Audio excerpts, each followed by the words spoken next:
Yeah, just to kick it off with some introductions on our end. So my name's Jacob. I'm one of the co-founders of Notify. I think I've met a good chunk of the people here, but for those of you who don't know us, we help with facility operations. So think about all the stuff that goes into kind of keeping your facility running, whether that's tracking, lubricating the gates or doing your unit walkthroughs, all those kind of day-to-day tasks.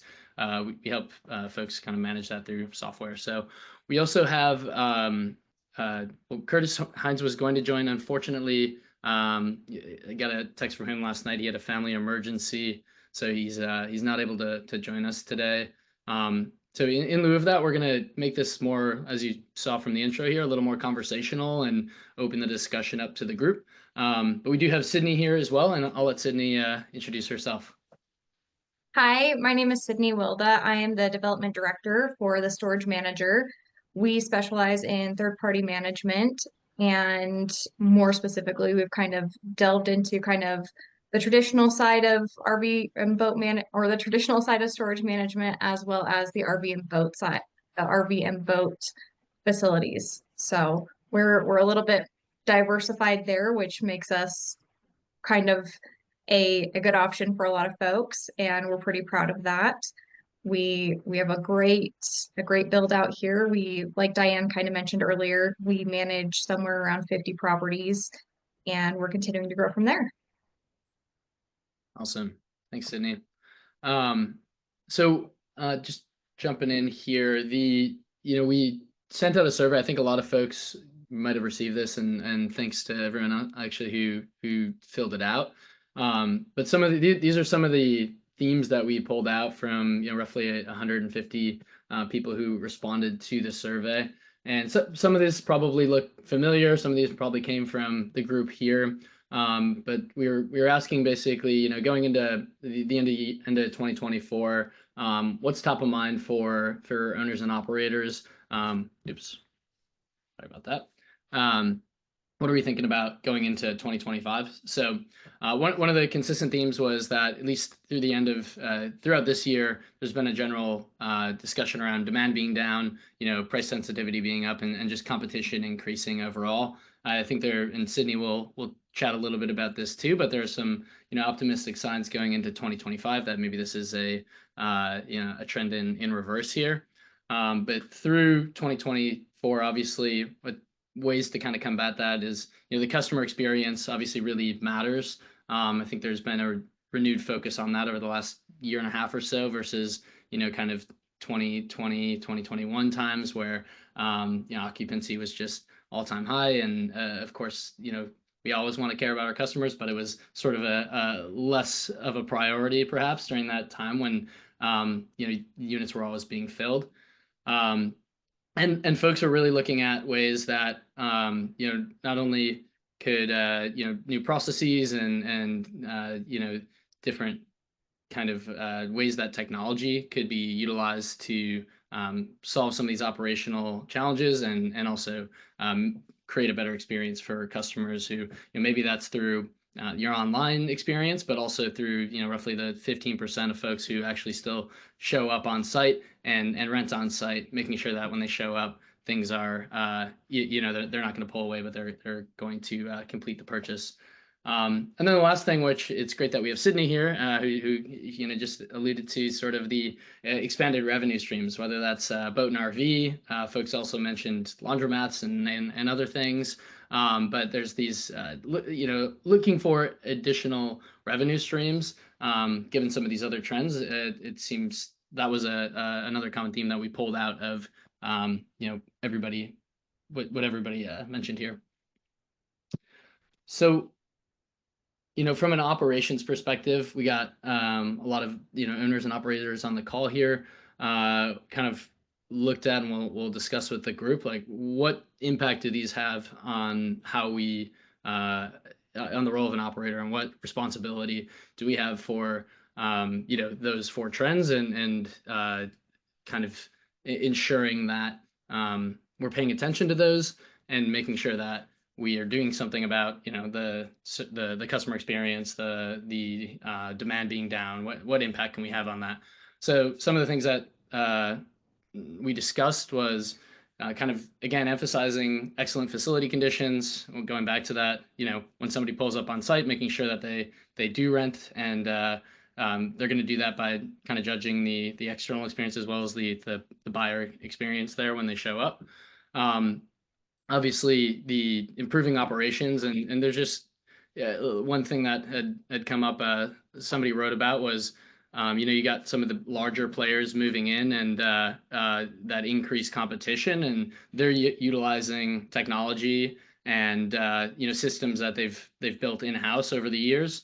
So the kind of improvement in operations and communications that some of the REITs might be employing, some of the things that they've been building in-house over the last 10 years or so, that can be an advantage for them. So what technology solutions might there be for folks who don't have an in-house team of engineers or something like that? So those are a couple of things like trends wise that we'll be talking about. And then on the role of technology as a whole, we looked at 4 key areas, and there's probably some other ones interested to hear from the group here, but some of the things from like a demand side and pricing sensitivity side, there was a lot of folks called out the revenue management piece. Obviously, there's the property management system. There's been a lot of talk on that, and actually quite a bit of innovation in the space, as we've seen new entrants kind of pop up over the last couple of years and start to gain some traction. From an online rental perspective, you have your marketing software, your online rentals softwares, and then there's this last one for facility conditions and operations, kind of the maintenance side of things, the brand standards, walkthroughs, that component of it as well. So these are 4 of the kind of pillars of technology that we discussed as kind of being helping to work on through some of those trends and some of those things going into 2025. So just to set the context there, I'm going to kick it now back over to Sydney. And from the perspective of these industry trends and the technology that we just kind of talked about, curious to hear from you what the biggest change in your organization has been over the last 18 months here.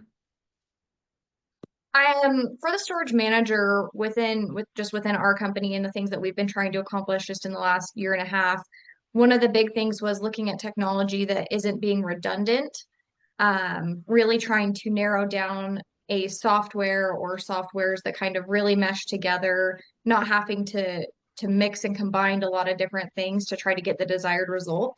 So finding things that either integrate with what we're trying to accomplish, and also making sure that it doesn't have that redundancy. We don't want 2 different ways to communicate with tenants. We want one that's going to work. We don't need 3 different ways to tell our maintenance staff what to accomplish. We need one that is reliable and also allows for that superior level of communication, whether that be when they're on site trying to solve a problem, or we've just notified them of a problem and they're just asking us questions, really trying to make that as clear as possible.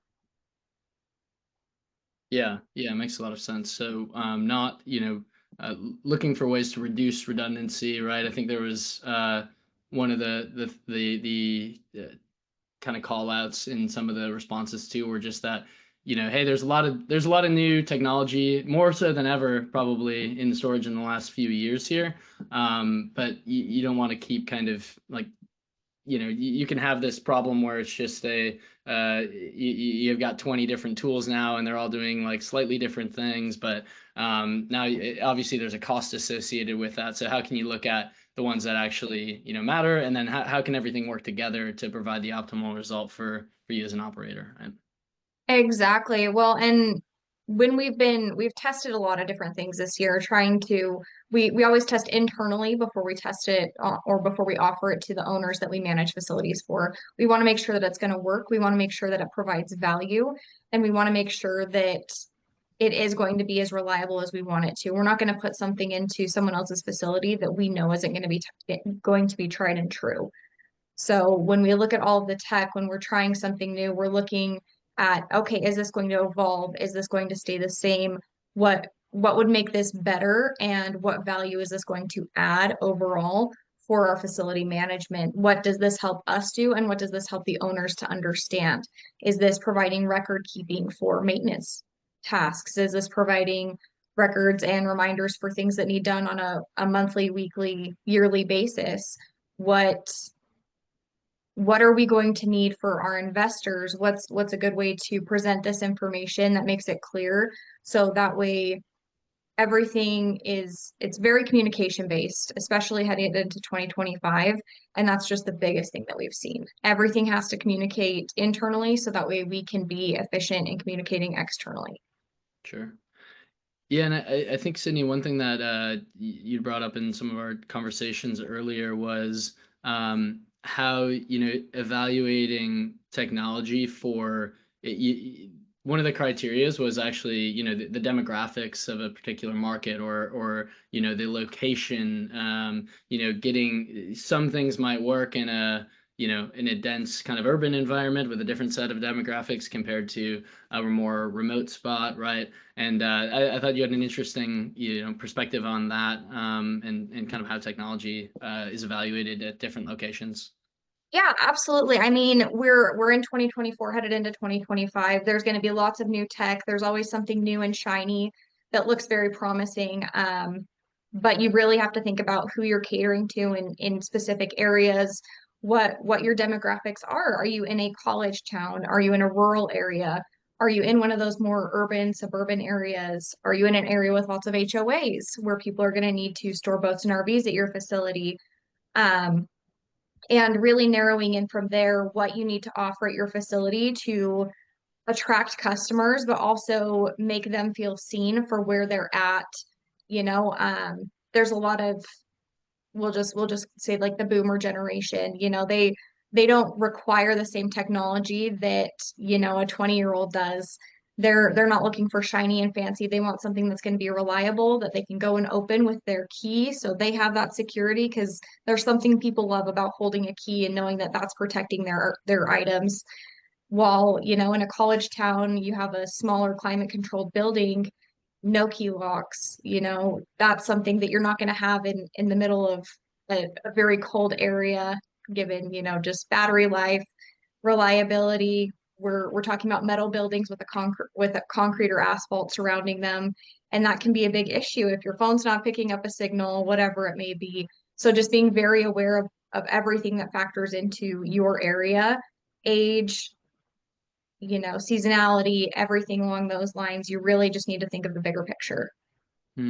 Yeah, makes a lot of sense. And I think one, you were on the East Coast at the one of the events, SSA events, right? And one of the technologies demonstrated there, I think by 10 Federal, was the kind of drone, walkthroughs and all that, right? Where they had a kind of an autonomous drone going and walking through and checking locks and those things.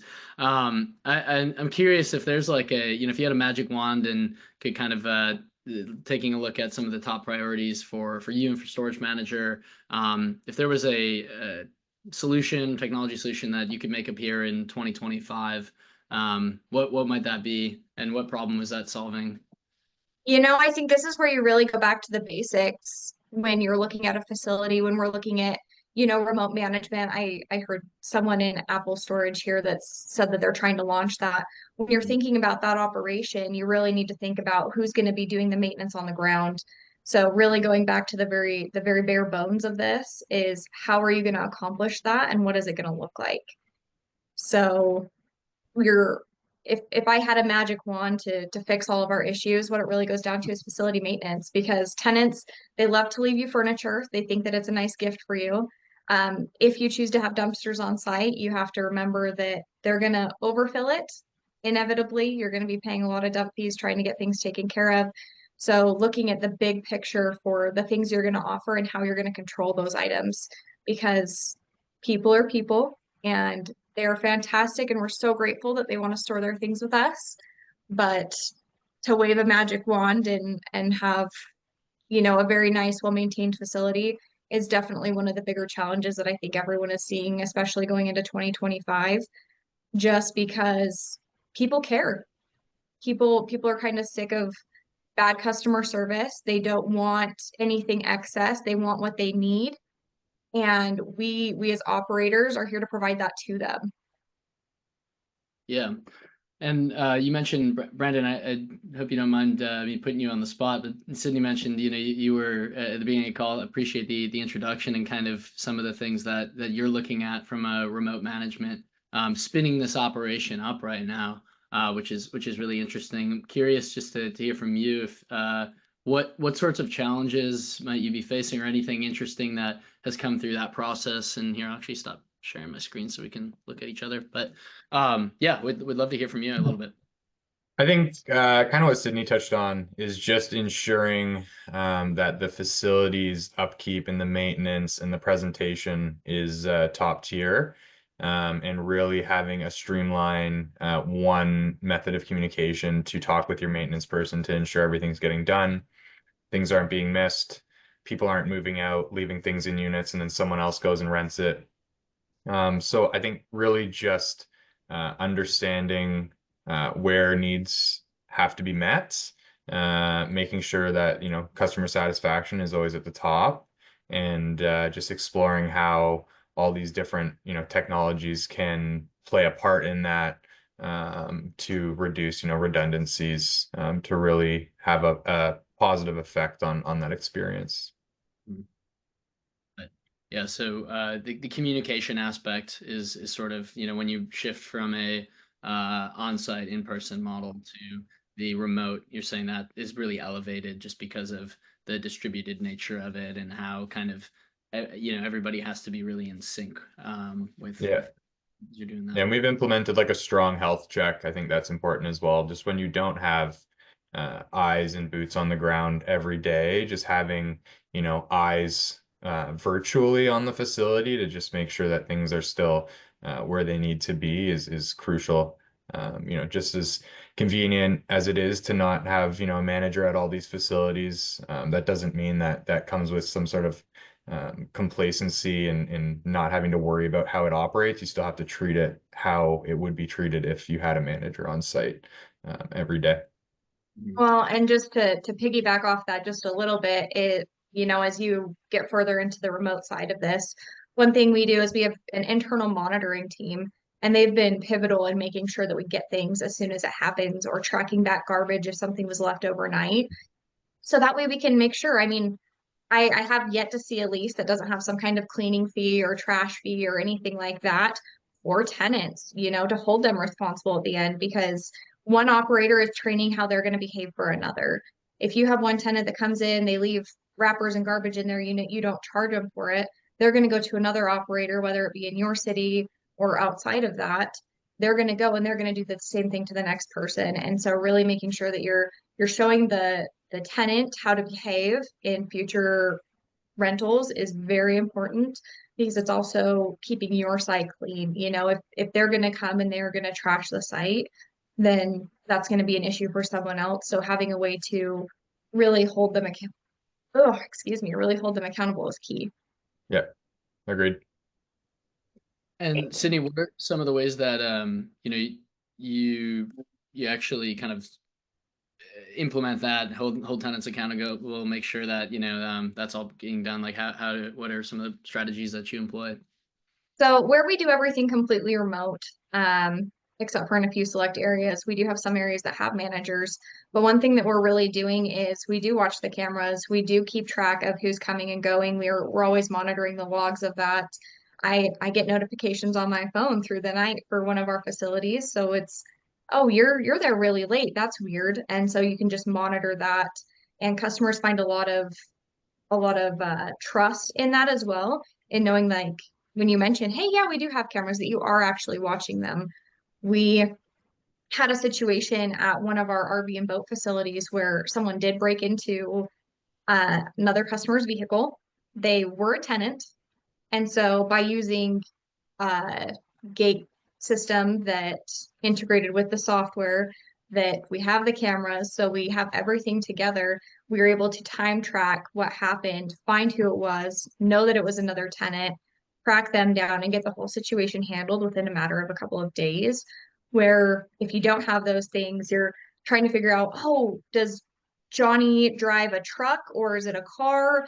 And who was coming and going on that day? You don't really have that if you don't have the right systems that are combining together.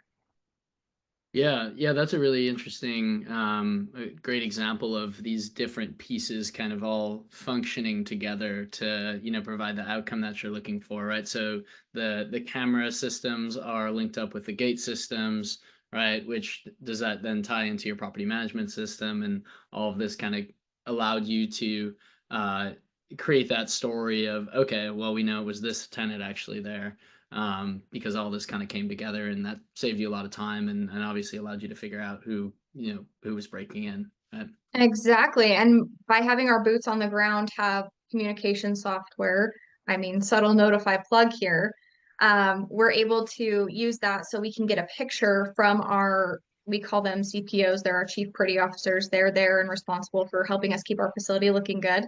They're able to send us a photo, say, hey, this is what I see in the unit. We can then use that to send to a tenant. So that way they understand we do have eyes on the facility and we are paying attention. Mm. Yeah. So all these tools, gates, cameras, property management system, and then a facility operation system, kind of working in tandem to take this situation, which is, obviously, can be a difficult experience for the tenant there, and hard for you guys to figure that all out. But that kind of helped enable you to solve that problem quickly, communicate back to the tenant who was affected, and then also, figure out who was the perpetrator as well. Right. Yeah, very cool. Um, on the camera system, I think something that, just in going to the trade shows, this year, a big topic, not just in storage but everywhere, right, was AI, and the integration of like AI into camera systems and things. I'm curious, Sydney, how, you're either using AI or thinking about that, just in general, kind of going into 2025. AI is very much becoming a normal thing. I mean, you use it almost on a daily basis, whether that be trying to respond to an email or trying to plan a trip. I mean, people are using AI all over the place. When it comes to finding a way to use that in the storage industry, it has its place. But you have to remember too, people like being talked to as people. They don't like to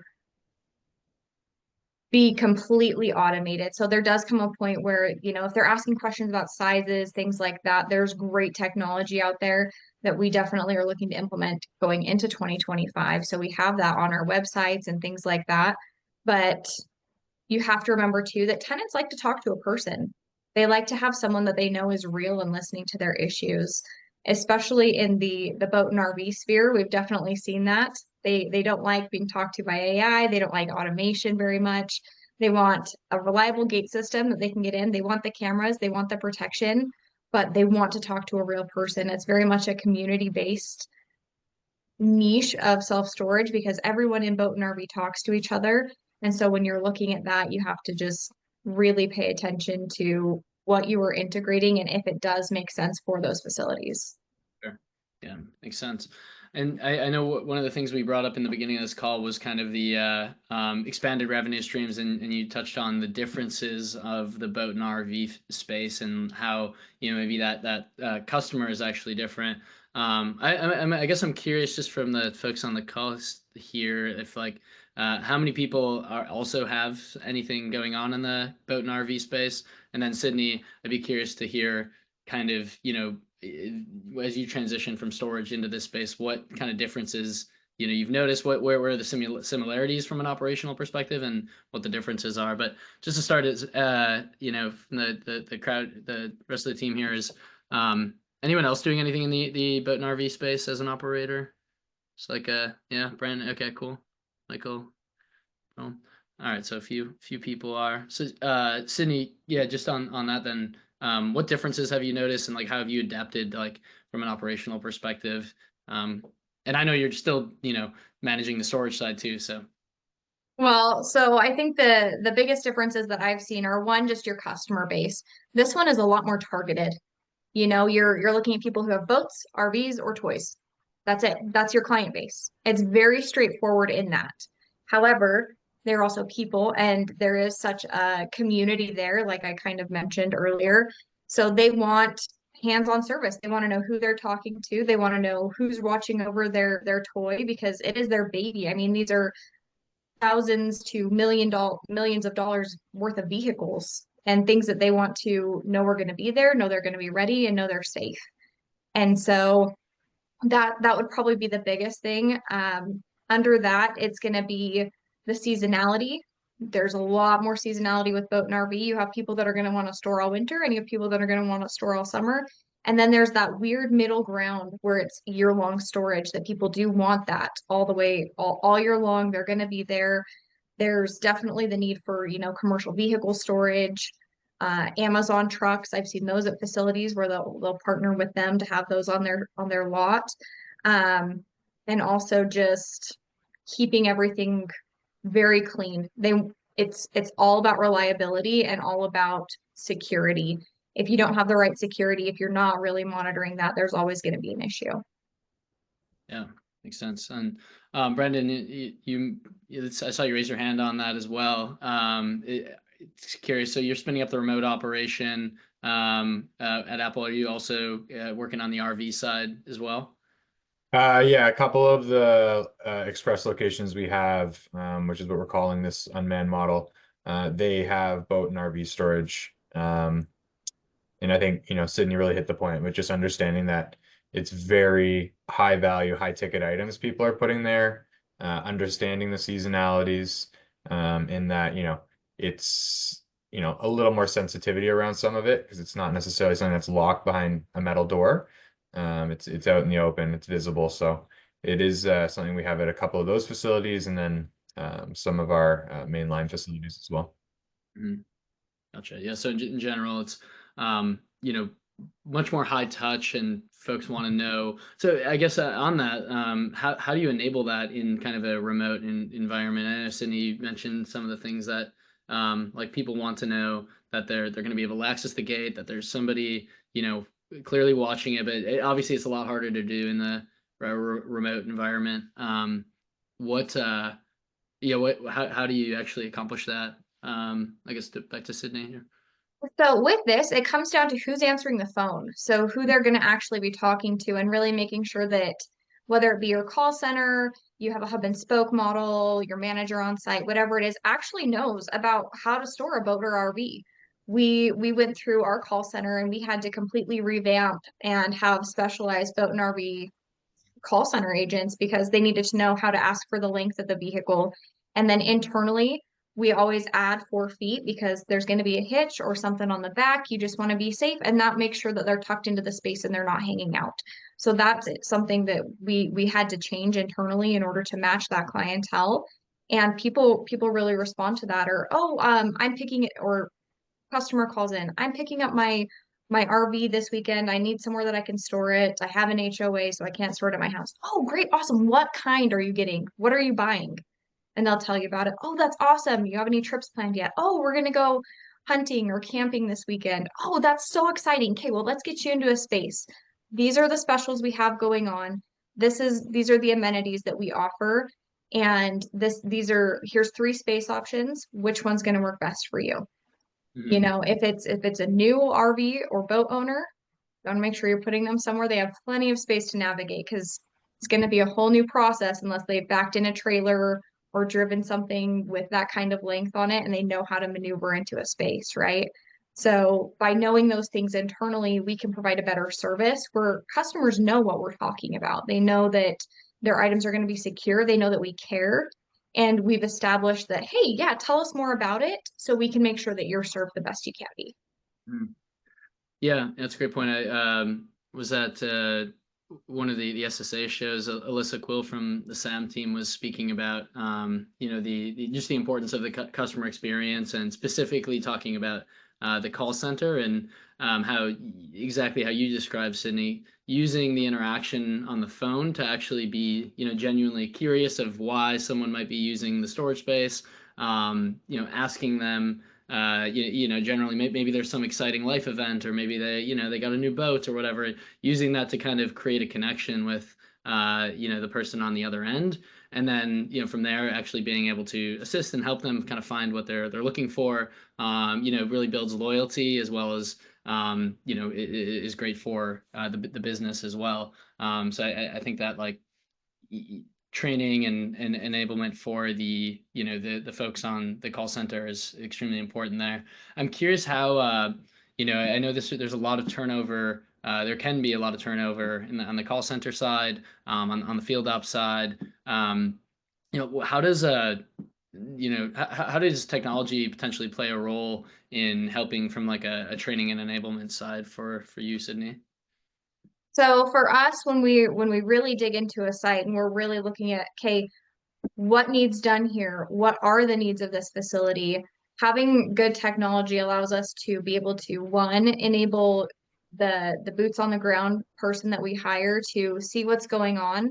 It also allows us to provide explicit instructions if we need something, so we can plug something into the software and it will go to them and it will say, door needs greased or whatever it may be, and it breaks it down so it's like, this is the grease, this is where you're going to spray it. We can really get in depth with the instructions that they're receiving, and they can say that they need, whether they need something new as far as supplies go to accomplish that task, or they can say it's done and send us a photo. It's just very clean and concise, so it's like, hey, that's done, we can mark it off the list. Here's when it was done, we have it, and then we also have that record of it in our system, so it's like, this door was serviced on this day for this issue. Mhm.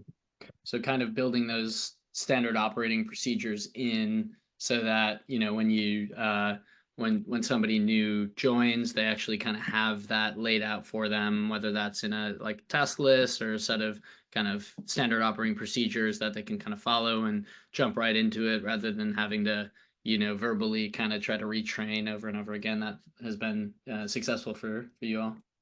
Yeah, it's been phenomenal, and we really like having that record again, because then if something goes wrong, we can go back and say, oh, well, we noticed this unit was unlocked on this day, or oh, this was not here on this day. We cleaned up trash here, and oh, it looks like they finally put their lock on their unit, and we can just confirm those things. And so that way we have that pathway to through not only maintenance but also customer communication and issue resolution. Sure. Yeah, makes sense. Um, Michael, I'm actually curious on the Apple side. How you guys are obviously have been have a lot of experience in this as well, and have built up a lot of processes. I think from like staff training and enablement side, and have a great team there. And I think I remember some conversations just talking about the importance of staff development and really the emphasis on your people. How does Apple think about kind of supporting, the training and enablement of staff and, similar to what Sydney was talking about there? I can probably say we're one of the few companies that actually take a couple of days every year where we bring all the staff from all the locations, and do a couple of days of coaching and training and sharing our best practices. So those couple of days, it's where we close all the sites, close all the offices, with advance notice, of course, to customers, so that they're not disappointed if they go to the site and don't find anybody. But we find that is the best way to help our staff understand they're part of a bigger team. Because, I mean, frankly, everyone goes to their sites and they're like, hundreds of miles away from each other. I mean, well, they chat, but they don't actually see each other or talk to each other all the time. So this is a great opportunity where we bring everyone in one place, and we do, like I said, for a couple days of training and development. This is aside from the ongoing training that we do. We have a corporate trainer on the staff that develop training material, and every month we have something different that we just to make sure that the staff are up to speed on technology changes, on new programs, on new trends in the marketplace. Mm, makes sense. Gotcha. Yeah. So those in-person kind of big group gatherings, not only for the training side of things, but also just for kind of the company culture and camaraderie and making sure everyone understands they're part of a big. Absolutely. Yeah. Yeah. Absolutely. Sense. And then you touched on something as well on kind of like being up to speed on new technology, and Sydney, curious to hear from you on this as well. Obviously, when new things are rolled out, whether that's a new process or an entirely new technology stack, there is some kind of you have to get everybody up on board and up to speed. You mentioned at the beginning of the call, Sydney, kind of the evaluation process. How does how have you kind of successfully rolled out software in the past, and what does that look like for the storage manager, Sydney?